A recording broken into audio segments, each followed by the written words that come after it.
بلادران فاسق و بی‌حیا را بشناسید. اینها کسانی هستند که در جامعه زنا، فحشا و رابطه‌های نامشروع را در بین جوانان تشویق می‌کنند. بی‌حجابی و بی‌حیایی را تشویق می‌کنند.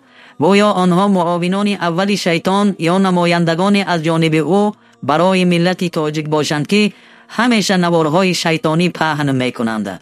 نوارهای پهن می‌کنند که همه ترغیبات زنا و فحشا است. شاید این سخن من برایتان سخت رسد، ولی این حقیقت است که کسی آن را نمیگوید. به من بگویید، زن را با لباسهای تنگ و نیم برهنه و شهوت انگیز به نمایش برآوردن چی معنی دارد؟ صحنه‌های از عشق و عاشقی و رابطه‌های نامشروع را به نمایش برآوردن چی معنی دارد؟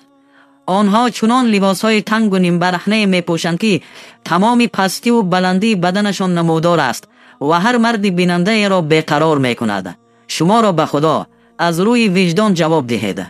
همین خیل رابطه ها را که عروس من گفته به نمایش میگذارید برای خواهرانتان هم میپسندید؟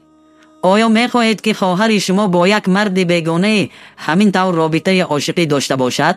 یعنی عروس یک مرد باشد که به نکاح با او رابطه داشته باشد؟